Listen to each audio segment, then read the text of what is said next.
Hello aspirants, welcome back on our channel. तो यहाँ पे यूजीसी की तरफ से कॉन्ट्रैक्ट बेस्ड अपॉर्चुनिटी आपके लिए आई है। 1 ईयर के लिए अगर आप जॉब करना चाहते हैं तो आप यूजीसी के साथ जॉब कर सकते हैं। अगर आपका वर्क परफॉर्मेंस अच्छा होगा तो आपका टाइम पीरियड आगे एक्सटेंड भी हो सकता है। तो ये हमारी यूजीसी की ऑफिशियल वेबसाइट है। सैलरी भी आपको अच्छी दे रहे हैं, बेसिक सैलरी 50 से 70 हजार रुपए के बीच में ये आपको प्रोवाइड कर रहे हैं। तो ये हमारा आपका ऑफिशियल वेबसाइट है ugc.government.in। बहुत सारे स्टूडेंट्स तो कई बार वीडियो देख के यही पूछते हैं कि वैकेंसीज कहाँ पे है। तो प्लीज मेक श्योर कि ये जो वैकेंसीज है आप इनको ऑफिशियल वेबसाइट पर जाके चेक करें, क्योंकि हमने भी खुद से नहीं बनाई है, हम भी ऑफिशियल वेबसाइट पे जाके आपको अवेयर कर रहे हैं। ठीक है, तो ऑफिशियल वेबसाइट पर आप जाके यहाँ पे देख सकते हैं। जैसे ही आप अप्लाई नाउ पे क्लिक करोगे, जॉब्स पे क्लिक करोगे, ये आपका ऑफिशियल वेबसाइट है यूजीसी का। यहाँ पे आप जाके जैसे ही जॉब्स पे क्लिक करोगे, सबसे ऊपर आपको जॉब्स दिखाई दे रहा है ना, जॉब्स पे क्लिक करते ही आपको ये पूरा का पूरा आर्टिकल सबसे ऊपर दिखाई देगा। ये जो आपका आर्टिकल है इसमें 3 तरीके की जॉब्स आई हैं। एक आपकी यहाँ पे यंग प्रोफेशनल के लिए है, एक 1 सीनियर हिंदी ट्रांसलेटर के लिए है और एक जूनियर हिंदी ट्रांसलेटर के लिए है। तो यंग प्रोफेशनल में किसी भी डिसिप्लिन का स्टूडेंट जो है वो अप्लाई कर सकता है। यहाँ पे 11 जनवरी को इसके फॉर्म्स स्टार्ट हुए थे और 25 जनवरी को इसके फॉर्म्स जो है वो बंद हो जाएंगे। लास्ट डेट आपका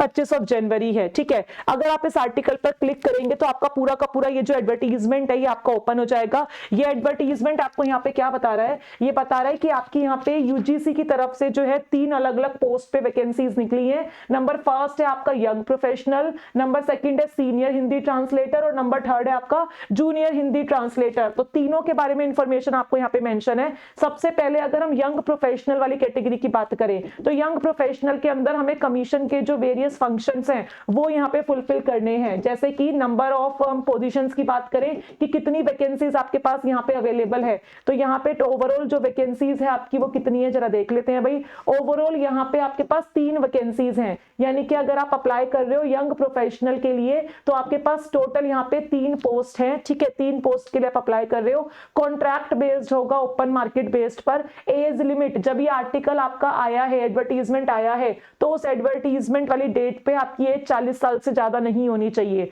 यानी कि ये एडवर्टीजमेंट आपका 11 जनवरी को आया है, तो 11 जनवरी को आपकी एज जो है 40 साल से ऊपर की नहीं होनी चाहिए। और पीरियड ऑफ कॉन्ट्रैक्ट की बात करें तो यहाँ पे पीरियड जो है वो 1 साल का है, बट लिखा हुआ है based on review of performance and conduct extension में be granted further for a period of 1 year. यानी कि अगर आपका काम अच्छा लगा और कमीशन को और जरूरत हुई तो आपको 1 साल तक यहाँ पे क्या कर सकते हैं, और भी हम एक्सटेंड कर सकते हैं, बताया हुआ है। रेम्यूनरेशन की बात करें तो यहाँ पे 60,000 से 70,000 के बीच में पर मंथ आपको मिलेगा। वो टाइम ऑफ सिलेक्शन यानी कि जब आप इंटरव्यू वगैरह के लिए जाएंगे तब यहाँ पे डिसाइड होगा।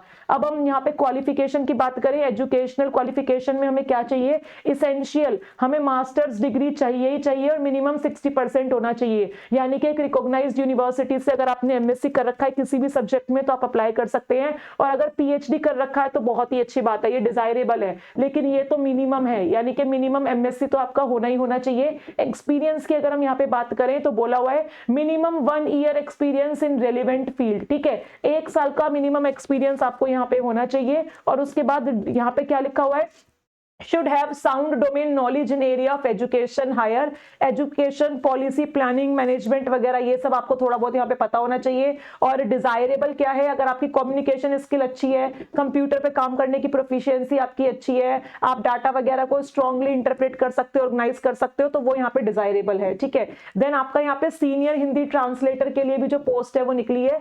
सीनियर हिंदी ट्रांसलेटर में जो हमारी नंबर ऑफ पोस्ट है वो एक ही है, बस एक ही पोस्ट है यहाँ पे। कॉन्ट्रैक्ट बेस्ड फिर आपका एडमिशन रहेगा। ठीक है, और आपकी जो एज है वो 64 ईयर से ज्यादा यहाँ पे नहीं होनी चाहिए। तो अच्छे खासे एज वाले जो कैंडिडेट्स हैं वो भी यहाँ पे अप्लाई कर सकते हैं। 1 साल के लिए जॉब है, और हो सकता है आपका काम अच्छा हो तो फ्यूचर में 1 और साल आपको जॉब मिल जाए। और आपकी जो यहाँ पे रेन्यूमरेशन रहेगा वो पर मंथ 50,000 से 70,000 के बीच में रहेगा। और यहाँ पे एजुकेशनल क्वालिफिकेशन की अगर हम बात करें तो पोस्ट ग्रेजुएट होना चाहिए आपको हिंदी में या फिर इंग्लिश में। ठीक है, या फिर हिंदी और इंग्लिश आपका एक ग्रेजुएशन लेवल पर क्या होना चाहिए, मेन सब्जेक्ट होना चाहिए। तीनों साल में अगर आप बीए कर रहे हैं तो बीए में तीनों साल में आपके पास हिंदी और इंग्लिश एक मेन सब्जेक्ट होना चाहिए, या फिर आपने ट्रांसलेशन में यहाँ पे क्या कर रखा हो, एक अच्छा अपना सर्टिफिकेट लिया हो। तो ये 3 आपकी यहाँ पे एजुकेशनल रिक्वायरमेंट्स जो है वो दी हुई है। एक्सपीरियंस की बात करें तो आपसे यहाँ पे 5 साल का एक्सपीरियंस जो है वो मांगा हुआ है, ठीक है। और आपकी प्रोफिशिएंसी होनी चाहिए हिंदी में, इंग्लिश में टाइप आना चाहिए आपको करना, और कंप्यूटर की नॉलेज होनी चाहिए, इंडिपेंडेंटली आप कंप्यूटर पे काम कर सके, ये सब यहाँ पे मांगा हुआ है। और यहाँ पे आपका क्या होगा, स्किल टेस्ट भी होगा, ये भी लिखा हुआ है, स्किल टेस्ट आपका यहाँ पे लिया जाएगा। देन उसके बाद जो बच्चे स्किल टेस्ट को पास कर लेंगे उनका यहाँ पे क्या होगा, उनका यहाँ पे इंटरव्यू होगा। उसके बाद आपकी जूनियर हिंदी ट्रांसलेटर के लिए वैकेंसी आई है। यहाँ पे अगर हम बात करें एक ही वैकेंसी है भाई, ठीक है, एक ही वैकेंसी यहाँ पे आई है। इनका जो सैलरी होगा वो 30,000 से 50,000 के बीच में रहेगा, और इनकी एजुकेशनल क्वालिफिकेशन भी यहाँ पे मेंशन है। और नीचे आपकी सारी जनरल इंस्ट्रक्शंस दी हुई हैं। लास्ट डेट मैंने आपको बताई दी है, लास्ट डेट आपको यहाँ पे दिखाई दे जाएगी। लास्ट डेट जो फॉर्म फिल करने की है वो आपकी 25 जनवरी है। तो अगर आप अप्लाई करना चाहते हैं इस फील्ड में तो आप अप्लाई कर सकते हैं, ठीक है। All the very very best. और अगर चैनल पर नए हैं तो चैनल को सब्सक्राइब करेंगे ताकि जो भी जॉब अपॉर्चुनिटी आए उसका नोटिफिकेशन हम आप तक पहुंचा पाए, ठीक है। ऐसा नहीं है कि हम यहाँ पे सिर्फ केमिस्ट्री, बायोलॉजी, मैथ्स इन्हीं के डोमेन का बताते हैं। अगर ओवरऑल इस तरीके की वैकेंसीज आती हैं तो हम ये भी आप लोगों तक पहुंचाते हैं, क्योंकि इस टाइप की जॉब्स भी कई बार स्टूडेंट करना चाहते हैं, ठीक है। So all the very very best.